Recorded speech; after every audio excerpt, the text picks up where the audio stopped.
今天给大家讲一部由真实事件改编的高分电影，它由第74届奥斯卡影帝丹泽尔·华盛顿领衔主演。该片是全球有史以来最惊心动魄的火车事故，而现实里的事件也缔造了2位功盖天下的时代英雄。故事开始，在2001年一个风和日丽的早晨，男主弗兰克即将卸任自己的火车机师职务，而接替他的则是旁边叫威尔的年轻人。今天他们要进行一些工作交接，之后弗兰克便会结束自己整整28年的铁路生涯。然而任谁也不会想到，2个素不相识的人第一次合作便创造了历史。与此同时，千里之外的一个调度站正在遭遇险情，一辆编号为777的列车准备转移到另一条轨道上，可驾驶员小胖却发现前方并没有切换。按照正常流程，必须是先停下列车再切换轨道。然而小胖为了省时间，却做了一个危险决定，他把档位设置成低速自动驾驶状态，然后擅自离开了驾驶室。小胖以为自己能赶在列车抵达前手动切换轨道，可结果却完全出乎了意料，因为列车的变速杆并没有挂到底，以至于让低速档回到了全速档上。当小胖慢悠悠地顺着轨道奔跑时，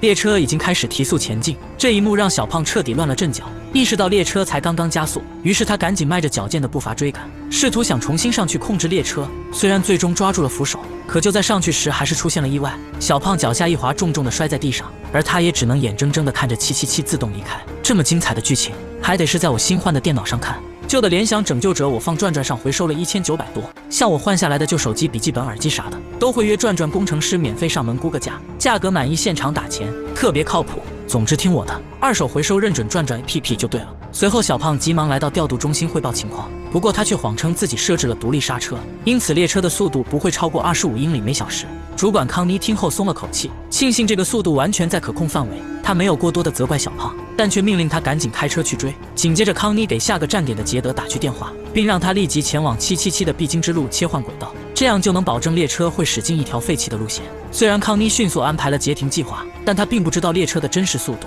就当杰德赶到指定地点后，才赫然发现自己已经来晚了。同一时刻的小胖也匆匆赶了过来，但他们也只能大眼瞪小眼，面面相觑。杰德连忙打电话通知了康妮，得知情况的康妮也意识到车子不是低速，于是让小胖接电话坦白实情。这时的小胖也不敢再做隐瞒，不得不承认777其实是一辆全速列车。听到这里的康妮惊恐万分，他让小胖和杰德等人继续追赶，自己则赶紧将此事报给了上级。随即康妮又查看了列车的运输品项，不料这是一辆载有危险爆炸品的货车，其中有8节车厢装满了液态化学，它们不仅有剧毒，而且还非常易燃易爆。也就是说，一旦列车发生泄漏或者爆炸，那么将会造成难以想象的灾难。这已经不是一辆列车那么简单，而是一枚高速行驶的炮弹。更可怕的是，它正朝着人口密集的市区前进，因为这条主线上一共有169个站点。康妮立即请求救援队赶往各个站点，以此为不可控的惨案做好准备。此时不受控制的列车已是最大速度，它正犹如一头巨兽般咆哮着向前冲去。而就在它正前方的不远处，一辆载满学生的列车也正缓缓驶来。所幸司机提前收到了躲避指令，堪堪在2辆车相撞的同时，也成功拐进了另一个备用轨道。学生们看着呼啸的777号列车纷纷惊叹，却浑然不知自己刚刚与死神擦肩而过。另一边，始作俑者的小胖也追上了火车，眼下想要让失控的火车停下，唯一的办法就是回到驾驶室重新控制。可此时的速度已经达到80英里每小时，所以接下来的每个动作必须万无一失。就当小胖配合队友成功抓到列车时，却不料前方突然出现了一个障碍物，只是眨眼的功夫，仅有的一次机会也就此错过了。没过多久，紧急救援队伍赶到了各个站点，就连各家媒体也纷纷赶了过来。等到杰德到达这里时，站点两边已经人头攒动，不远处的钢铁巨兽也正咆哮着驶来。然而未等警方封锁站点，一个冒失的老人突然一个急转弯，却将一辆货运车撞进了铁路上，而下一秒，列车直接将他的车子撞成了一堆废铁。如此恐怖的一幕，让现场的所有人倒吸冷气。片刻之后，这些画面被各家媒体发了出去，此事也彻底轰动了整个美国。在了解了具体情况后，列车的最高管理层开始讨论解决方案。本来有人提出了列车脱轨计划，但没想到却遭到了高层的强烈反对，因为脱轨意味着他们会失去火车上的所有，甚至还要赔偿高额的费用，这对公司来说财产损失太大，旗下的股票也会因此大跌。随后众人想出了一个看似可行的方法，他们让救援队在下一个站点等候，并利用直升机悬吊一名机师准备，等到列车的速度降下来时，则让机师从车顶进入驾驶室。但如果想让这辆列车的速度降下来，那么还需要一个牵引车头，原理是利用车头挡在777号前面进行刹车，以此让后方的列车慢慢的降下速度。操控牵引车的是一名拥有26年经验的机师，此时他驾驶的车头已经和777号保持同步，接下来只需慢慢减速，直到和777号对接在一起即可。而伴随着牵引车速度的下降，失控的列车自然而然地撞了上去，只一瞬间，整个牵引车的刹车系统火花四溅，不过还好成功让777号减慢了速度。而当两辆列车全部都降到40以后，与之同步的直升机也赶紧降下了机师。然而就当机师刚刚落在列车顶部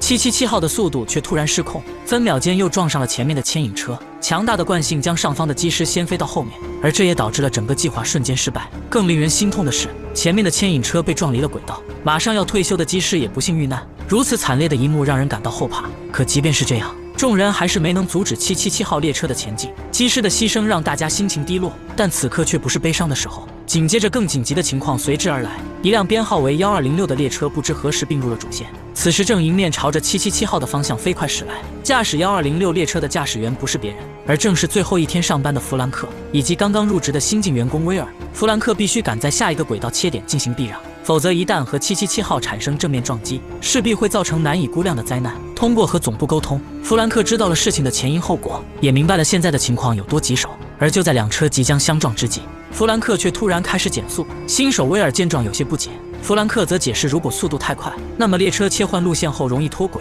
与此同时，777号也快速驶了过来。在这惊险万分的时刻，弗兰克驾驶的列车终于成功进入了另一侧。然而因为1206挂载的车厢过多，以至于让最后一节没能成功避过。只一瞬间，777号强大的冲击将其撕成了碎片。好在最后一节车厢是空的，所以并没有引发特别的状况。可接下来777号将要路过人口密集的城镇，而这也是对营救队伍的最后一次考验。为了避免更大的危险发生，高层领导不得不做了一个艰难决定，那就是利用移动式脱轨装置，让777号列车在第一个小镇的郊外脱轨。而当弗兰克得知了这个消息后，他却对此嗤之以鼻。列车的重量大概有1000万吨，所以现在的装置根本无法阻挡这个惯性。不经意间，弗兰克看到777尾部的连接器是打开的，也就是说可以利用拔河的原理进行反向刹车，以此就能减缓列车的速度。于是弗兰克决定追上777号进行尝试，但却遭到了新手威尔的反对。他认为弗兰克完全是在逞英雄，万一这样做影响了列车的脱轨计划，那么他们的职业生涯将彻底结束，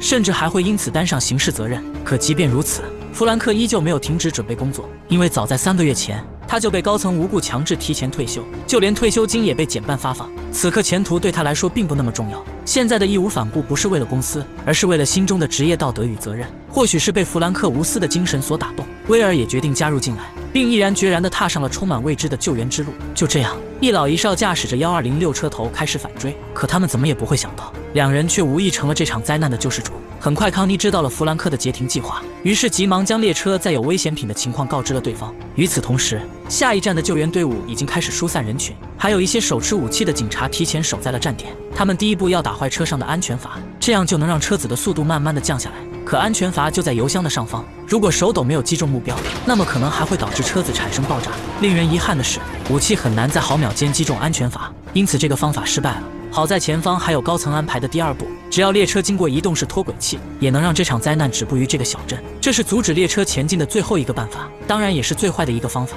不过大家显然小看了这辆钢铁巨兽，正如弗兰克所说，脱轨器根本无法阻挡列车。只一瞬间，777号就以极快的速度摧毁了所有脱轨器，并犹如切豆腐一般碾碎了所有障碍。恐怖的场面也震惊了全国上下，眼看着各种方法都不行，高层只能把希望放在了弗兰克和威尔身上。不过现在的时间十分紧迫，因为再过2个站点就到了人口密集的市区，必经之路上有一个弧度很大的弯道，按照正常行驶速度，列车必须保持在25才能安全通过。但777号的速度已经远远超过了这个数值，也就是说777号列车不可能会通过弯道，也必然会直接发生脱轨侧翻下去。届时这座数万人口的小镇也会被夷为平地。在时间越来越紧急的情况下，弗兰克驾驶的1206终于追了上来，而媒体们也纷纷把焦点对准了他们。有人开始模拟他们这种方法的可靠性，但最终谁都无法把握能否成功。就在两人距离777号越来越近时，威尔来到了外面，他要确保成功对接后才能让弗兰克反向刹车。在他的指挥下，弗兰克缓缓朝着777号的连接杆撞去。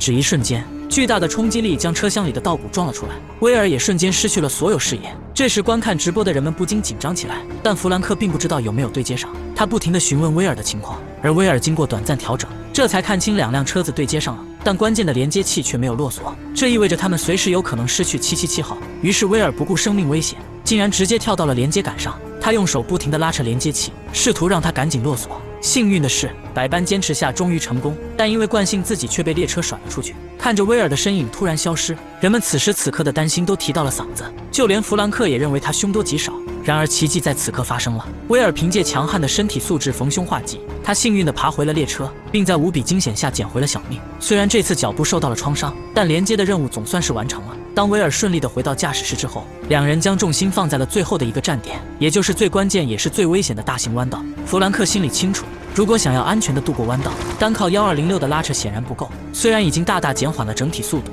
但想要降到25英里每小时根本不可能。而就在弗兰克陷入绝望时，威尔却提出了一个关键点：既然每节车厢上都有独立刹车，为何不跳过去将它们全部打开呢？如此一来就能拉低整个列车的速度。这下让弗兰克又看到了希望。现在只要将777号后面的几节打开独立刹车，然后再利用1206车头的反向拉扯，那么必然可以达到最大强降速的效果。事不宜迟，弗兰克果断将驾驶位让给威尔，自己则冒险前往777号列车进行手动刹车。这一举措牵动了全国人民的心，大家都纷纷祈祷弗兰克能够顺利完成。随着后面几节车厢的刹车系统启动，整个列车的速度果真降了下来。而此时距离大型弯道也越来越近，弗兰克只能不停歇地跳向一个个车厢。看到速度已经接近25英里每小时，威尔则启动了1206车头的反向刹车，但没想到产生的作用力却直接导致了刹车崩坏。所幸手里还有一个独立刹车，不过需要等进入弯道时才能打开。随着列车快速地逼近大型弯道，弗兰克通知威尔准备启动最后一步。此时这头钢铁巨兽一边的轮子已经倾斜，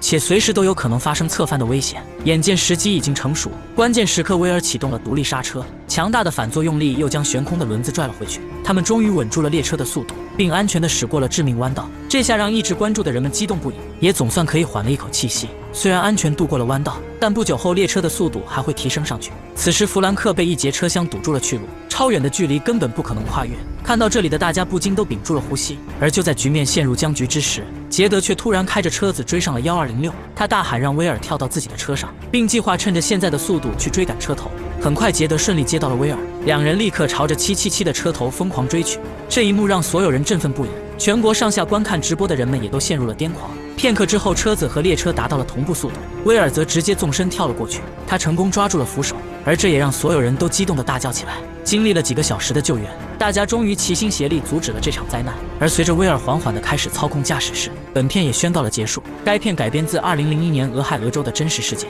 而现实里也犹如影片的剧情一样，很多平凡的人自愿加入了这场救援，也正是他们最朴素的正义和责任感，最终团结一心阻止了一场灾难。